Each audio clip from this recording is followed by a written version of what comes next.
Hello all, Darren here. Thank you for joining me. Lovely to have you. This is a new series on my channel, so if you'd like to see more unexplained and strange disappearances, subscribe and stay tuned for daily uploads. Now then, onto the video. Karen Bartley, 34, had been a part-time accounting instructor at JMU's business school, but resigned in October. She was married and had an 8-year-old son.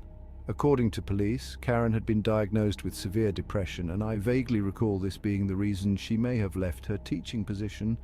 However, her husband Wayne disputes that she would have committed suicide. She was not in a depressed enough mood to commit suicide, he said at the time. She was not in that state of mind.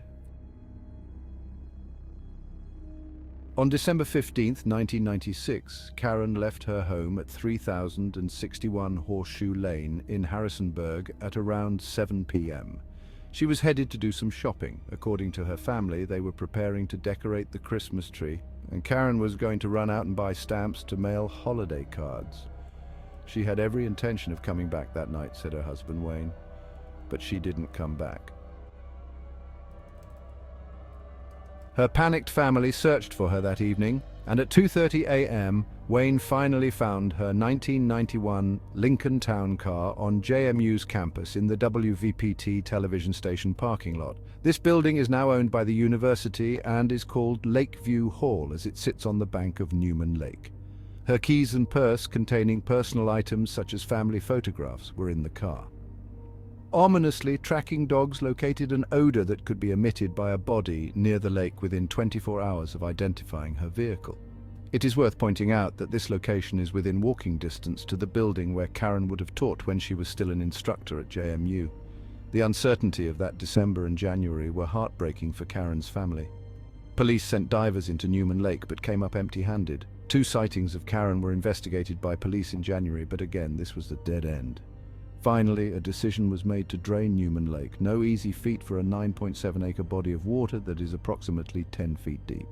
The lake was drained and searched over a 3-day period, and on January 14, 1997, police again found no sign of Karen, and so her family continued to wait.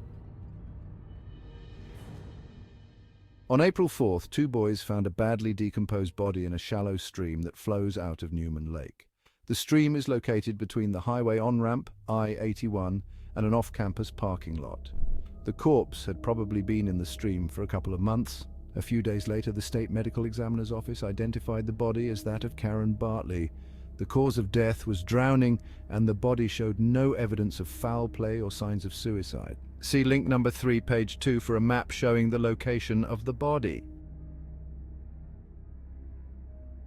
The area was just steps from Newman Lake, and police admit that they had searched the stream during her disappearance. The body may have been hidden by leaves and mud, which could have impeded discovery. The body almost certainly did not come from Newman Lake, as the drain is too small and is covered by a filter. Jim Auckland, Director of Facilities Management at JMU, said that Bartley's body couldn't have made it through the drain leading from the lake. The drain is physically too small. There's a cage there to keep the fish from getting out. You might be able to get your hand through the grate, but that's about it. In any event, Karen's family felt that the police bungled her search. Authorities believe that Karen may have drowned herself, but that the autopsy couldn't determine medically whether Bartley drowned by suicide, homicide, or accident. Her widow Wayne contends that his wife was abducted and murdered. He also questions how the medical examiner could have concluded that she drowned, given the decomposed state of her body, let alone that she drowned herself in such a shallow stream. I do not see drowning, and I question the police about that.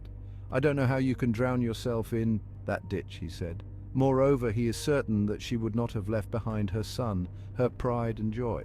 Karen's mother, Irma Allen, also doesn't think that her daughter killed herself. Karen was not suicidal. I lived with her, and I know she was not that type, Miss Allen said.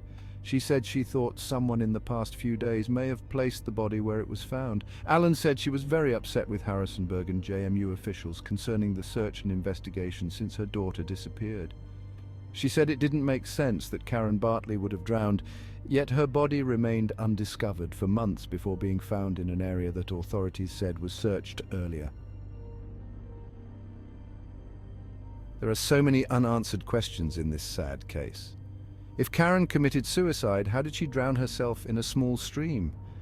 Given her depression diagnosis, suicide seems plausible, but only if her body had been found in Newman Lake, a body of water that, up until October, she passed by any time she taught at JMU. But experts insist there is no way her body could have made it through the drain into the stream. In my mind, foul play is certainly a more plausible explanation. There are just too many unanswered questions. What do you think happened to Karen Bartley? I can find no recent updates on her story, so it appears that the mystery of Karen Bartley's death will remain unresolved.